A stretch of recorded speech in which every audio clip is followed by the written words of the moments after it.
اختار الوقت الصح، لازم اسال اللي قدامي. بصوا بقى يا جماعه، احنا هنعمل كمان شويه حاجه، المجموعات هتعمل حاجه اسمها كبسوله. ايه هي الكبسوله؟ اسرار الحديث الصحي، المواجهه الصحيه. تمام؟ فانا لو هكلم اي بني ادم لازم اساله ايه؟ مناسب نتكلم دلوقتي او امتى مناسب؟ انا مش رايحه اتذلل، انا مش داخله المدير. تمام؟ فانا مش داخله اقول بعد اذن حضرتك يعني عندك، انا مش بتكلم ان احنا بنشحت، لكن لمصلحتي. ما هو انا عايزه ايه من الحديث؟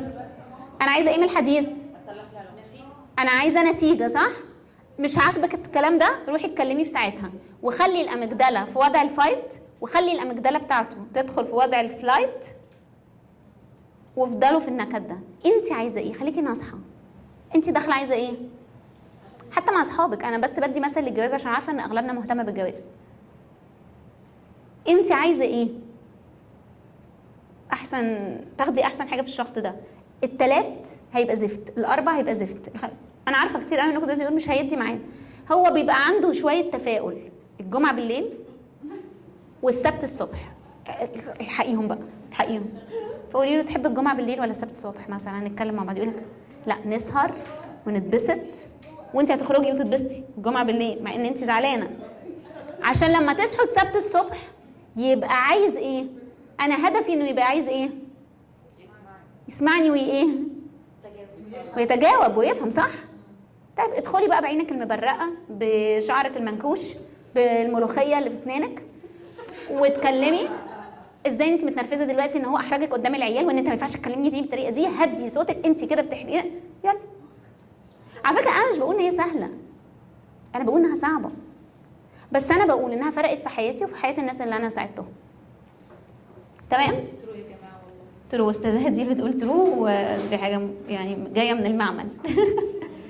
يبقى اول حاجه، جورج انا حابه اتكلم معاك، انت فاضي امتى؟ فهو كمان الجمله دي بتقول ايه؟ انا لما اجي هيبقى ليا ايه؟ احترامي. وايه كمان؟ وقتي. انا عايزه اكلمك وانت ما تبقاش مشغول في حاجه. كاني بقول له ايه؟ مش هتمسك الموبايل، هتبصلي، وهيبقى مزاجك كويس لان انت اللي مختار الوقت. فما ينفعش تيجي تقول لي ايه؟ ما هو انت بصراحه مختاره وقت زي الزفت. انا في ناس كتيره قوي كنت بعمل لهم كونسلنج، مشكله الراجل ان الست بتبدا تتكلم هو على الباب ورايح، وفي مثلا كلاينت عنده في البجدان وهو لسه صاحي. صح؟ قلق صحي يتعامل معاه بقى، هو يتعامل مع القلق ده قلق صحي. انا ليا احترامي، وانا لو رحت قلت دلوقتي الهبه فاضيه، انا عايزاكي لما تبقي فاضيه، عايزه ابقى اتكلم معاكي، مش لازم النهارده. وهبه توترت، حلو، تتوتر تراجع نفسها، وجايز هي اللي تقوم جايه بعتلي لي من نفسها تقول لي امشي، انا عارفه ان انت متضايقه مثلا. اوكي، توتر صحي. لكن مش الحل ان انا ادخل بوليس. انا داخله اواجهك دلوقتي بالخيانه. طب انت عايزه ايه؟ عايزه تلبسيه متهم؟ كتير قوي وانا بتكلم مع الستات تقولي وصحيته في نص الليل. تمام؟ لا، ما هي بتبقى حاجات كبيره. ما انا لما اكتشف ان جوزي بيخون وشايفاه قاعد بيشخر، لا طبعا يقوم. بس هرجع واقول انت عايزه ايه؟ وفي العكس بقى، في اللي بقى لها 6 شهور قاعده بتتفرج عليه، نزلت اجهزه تصنتها وبتتابع محقق كولومبو، وعرفت اساميهم وعمرهم والانستجرام بيج، وبيغيروا، بيحب اللون الاسود، وبتحب تبقى بتسهر في الاماكن دي. عرفتي؟ عايزه ايه بقى في الاخر؟ فاسالي نفسك انت عايزه ايه؟ على فكره انا لما بتجيلي ست سمحت من غير ما تاخد موقف، انا بقول لها انت اللي غلطانه. يعني ضريبه ال3 سنين ولا ال10 سنين اللي بتحصل فيهم الحاجات دي، اتضربتي، اتهزقتي، اتشتمتي، كان اي حاجه هنتك وانت ما خدتيش موقف صح، اتس يور بروبلم، لان انت ما عرفتيش تاخدي موقف الصح. بتبقى مسامحه ولا بتمشي؟ بتمشي امورها عاده.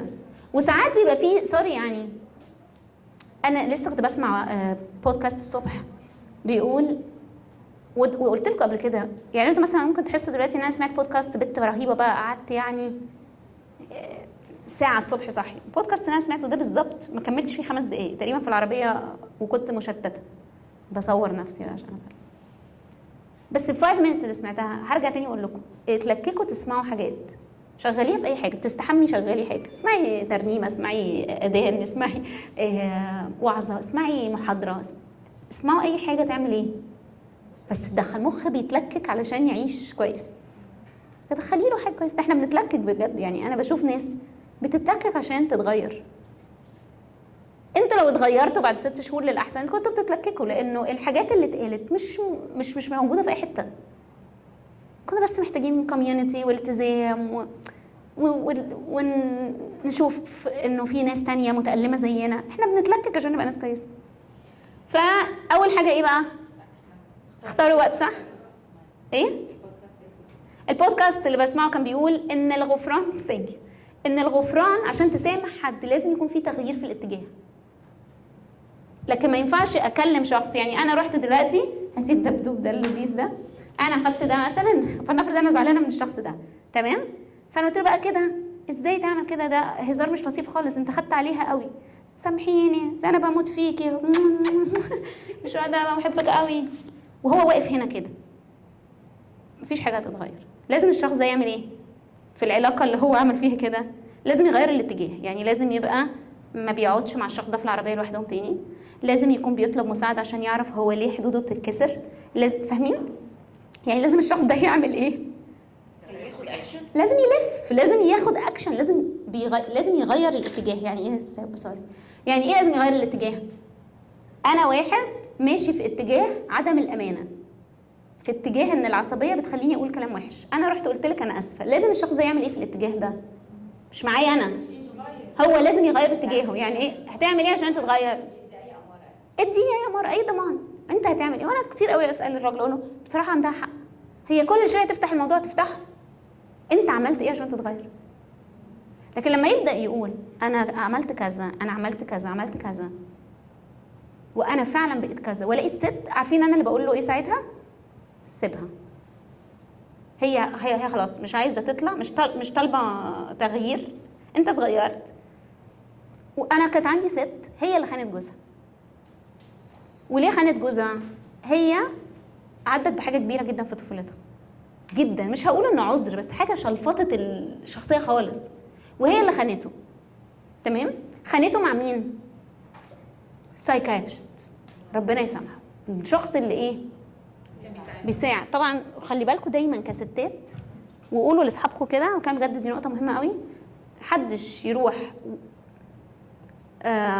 لحد يساعده غير لما يتاكد من سمعه الشخص ده، ومن ان الشخص ده يعرف يساعدني في الفيلد اللي انا جايه له فيه. ما ينفعش تبقى عندي مشكله ليها علاقه بالجواز واروح لمثلا سايكايترست ما يعرفش حاجه عن الجواز اساسا. هيقول لك ايه؟ ابعدي عنه. على فكره انا شايف ان انت بتضري جسمك جدا.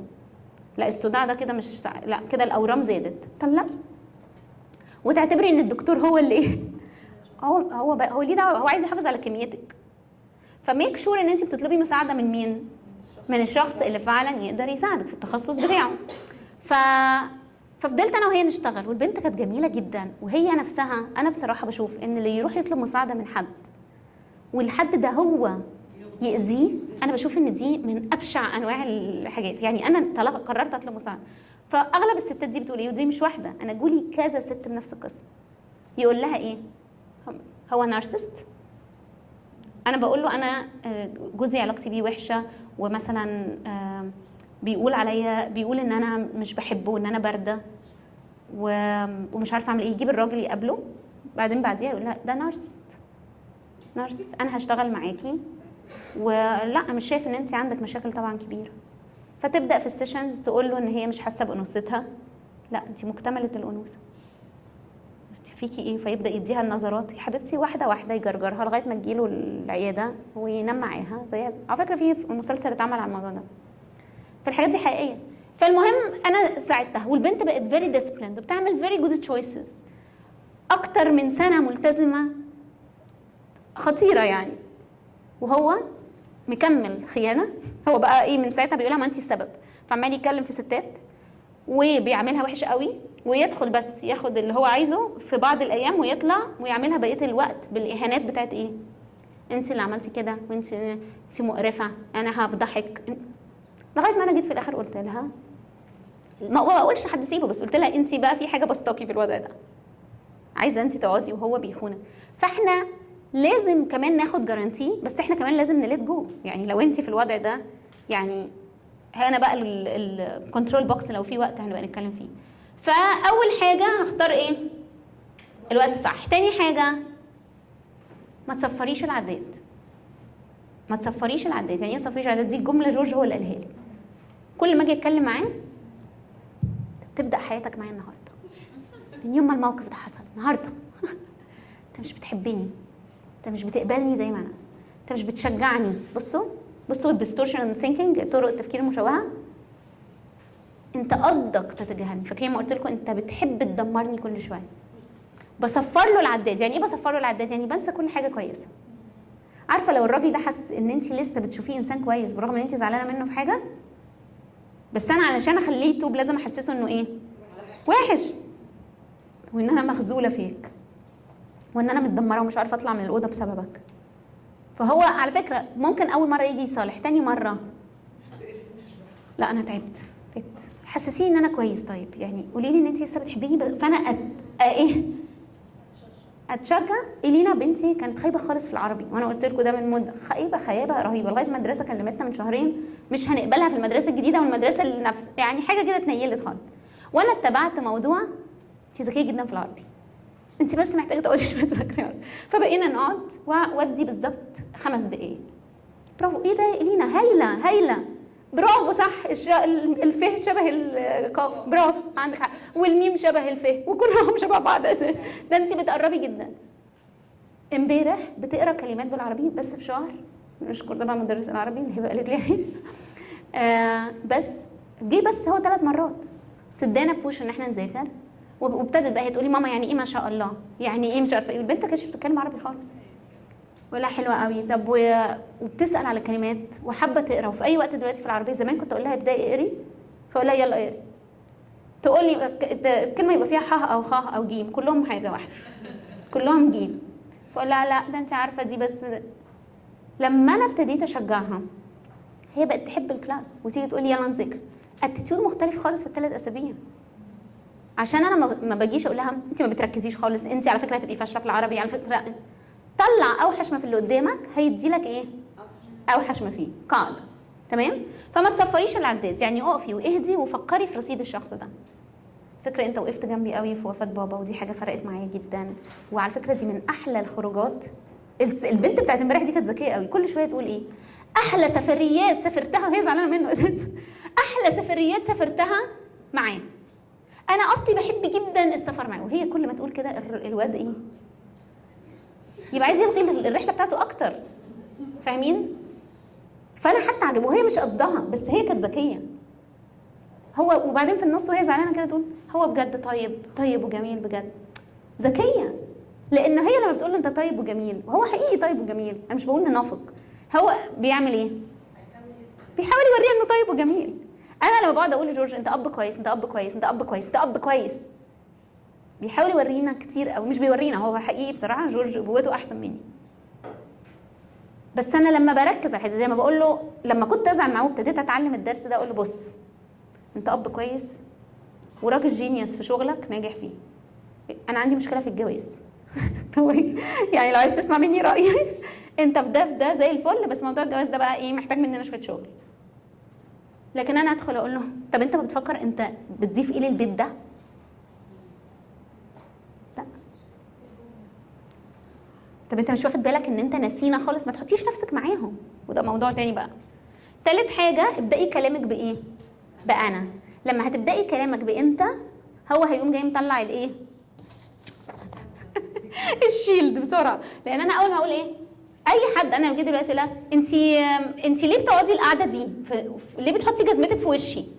فهي على طول دلوقتي حتى لو انا بهزر هتلاقوها ارتبكت، ويا اما هتقل ادبها تكلميني كده ليه، او تمشي وتسيب لي القاعه هترتبك. لكن انا جيت قلت انا بحس بعدم احترام لما انت بتحطي جزمتك في وشي واحنا قاعدين، ده هي ايه؟ هتقولي صدقيني ما قصدي، بقى انا مش بتاعتك بجد، مش قصدي. لما اجي اقول لك انت ليه بتتاخري عليا؟ انت ليه مقلله مني؟ يعني ليه ما فيش مره اتقابلنا احترمتيني؟ غير لما اجي اقول لك انا بقول لك حاجه بصراحه يا هبه، انا حسيت بعدم احترام اخر مره لما جينا نتقابل انا وانتي والولاد وانتوا اتاخرتوا علينا ساعه. احتمال تقول لي ايه؟ لا حبيبتي صدقيني ما انتي ده، انا اليوم ده اتخانقت مع جوزي قبل ما انزل وكنتش عارفه اجي ولا ما اجيش. كمان يقول لها بصي انت مواعيدك زباله، يعني انت كويسه بس مواعيدك زباله. اي حديث هتبدايه بانت. ساعات بقى كتير قوي اعلم الناس الموضوع ده في السيشن، فاقول لها ما تقوليش انت، ما تقولش انت، فتقوم جايه قايله ايه؟ انا بحس ان انت. فاقول لها عادي، يعني احنا هنقولها لكم وضحكنا، احنا هنيجي نمثل هتعملوها. تمام. انا عشان انت لا انا، وانا ايه بقى؟ انتوا بقيتوا شاطرين. انا ايه؟ اتكلم عن مشاعرك. انا بحس بده لما انت بتعمل ده. انا اشعر بكذا لما انت بتكون كذا. انا بحس بده لما انت بتعمل ده. رينج تون لما انت بتتصرف بالطريقه دي. لكن ما بحطش عليه ليبل، ما باجيش اقول له، ما احنا عايزين نتجنب الثينكينج ديستورشنز، فما ينفعش اقول له ايه؟ انت بتهملني، انت بارد، انت قليل الادب، انت ما بتحترمش نفسك، انت على فكره لسانك فالت منك. انا بقول انا بحس باحراج شديد لما بتهزري معايا بالطريقه دي قدام الناس. وبتكلم على ايه؟ موقف، مش بتكلم على العمر كله. لما على طول ده ثينكينج ديستورشن. في شخص على طول، احنا كنا في الورك شوب قلت لكم، وجينا نمثل، فاتنين متجوزين مثلوا مع بعض، وهي قام جايه له على طول، وهو اتنرفز فعلا. وهي دي المشكله، على طول بتقول لي على طول، ما تقوليش على طول. ما تتكلميش في اكتر من موضوع. فاكرين المره اللي فاتت واحنا بنعمل الرول بلاي قلت لكم ما تركزوش في التكنيكالز بس، وانتوا بتتكلموا بتلاقي نفسك ايه؟ خش بقى في 3 4 مواضيع. انا مش فاهمه انت بتتكلمي على ايه اساسا. دي دخلت تتكلمي على ايه؟ على ان انت بتبص للستات بطريقه مش بتعجبني، على ان انت بتهزر مع هديل بطريقه زياده، على ان انت بتحرجيني قدام الناس، على ان انت خذلتيني الفتره اللي فاتت لما انا كنت محتاجالك، لما انت سبتيني وقربتي من شيرين وكذا مره ما تقوليش. انا داخله اتكلم على ايه؟ ليه هتكلم على موضوع؟ ليه ما نسوتش الصوره كلها في ال 15 سنه اللي فاتوا بتوع الجواز ولا ال 10 سنين؟ ليه؟ عشان انا عايزه ايه؟ انا عايزه اطلع بنتيجه، صح؟ فلما هتقولي للشخص ان الصوره سودة، محدش هيبقى عايز يسمع، محدش هيبقى عايز يطلع احسن ما عنده. ايه ده حلو قوي، معانا وقت كويس. خامس حاجه، بلاش عناوين للكلام بتاعك. نو ليبلنج. الثينكينج ديستورشن من ضمنه كان حاجه اسمها ليبلنج. فما تحطش عنوان على اللي قدامك. زي ايه العناوين اللي ممكن تستفز اللي قدامي؟ طول عمرك كذا. ايه كمان؟ ما بتحسش، انت ما بتحسش، تفهمش، منافق، اناني، غبي، عمرك ما سمعتني. عايزه تحطي ليبلز؟ شوفي ازاي اللي قدامك هيجيله. حطي ليبلز ايجابيه، يعني لو نفسك في ليبلز حطي ليبلز ايجابيه، بس ايه الليبلز السلبيه مزعجه جدا وبتخلي الواحد يفضل مكمل في نفس صح صح. طيب نصايح للي بيسمع. اعمل ايه بقى مع اللي بيسمع؟ اللي بيسمع بيعمل حاجه اسمها اكتيف listening. ايه هو الاكتيف listening؟ الاكتيف listening فيه حاجتين بس، مش عايزه منكم غير حاجتين. اوكي؟ اولا البادي لانجوج مهمه جدا. فانا لما اجي اتكلم مع حد يفضل انه انا ادي القعده بتاعتي فيس تو فيس كده، اي كونتاكت. فخلي بالكم من الحته دي. الاكتيف listening فيه حاجتين، ما تقاطعش اللي قدامك، سيبه يكمل نقطته، لان الشخص لما بيحس ان هو مش مسموع بيبقى فرستريتد اكتر. فسيبه يتكلم، وبعد ما يتكلم قول له انت فهمت ايه. دي بنسميها ايه؟ acknowledgement. يعني انا مثلا دلوقتي بقول لداليا انا ما كنتش اتخيل ابدا ان انت تبقي من الناس اللي بتبعد عني فجاه من غير ما تقولي. انا حسيت بعدم امان رهيب وخفت وقعدت مش فاهمه هو انا عملت ايه خليكي فجاه تقطعي معايا. ففي هنا حاجه مهمه قوي. لو هي هتسمعني تقول لي ايه؟ active listening. هتقول لي ايه؟ انا اسفه ان انت حسيتي بالمشاعر الخوف دي. ام سوري ان انت حاسه بعدم الخوف. طب ده معناه انها اسفه انها عملت كده فعلا، ولا هي she's feeling sorry ان في بني ادم بتحبه خايف للدرجه دي؟ فتقول لا ام سوري والله ان انت حاسه بده، بس ايه كمان؟ انا سمعت من كلامك ان انت خفتي. انا سمعت. قولي لي المشاعر بتاعتي، يعني قولي لي انت خفتي ان انا بعدت عنك. عيدي كلام اللي قدامك بس بطريقتك. اوكي؟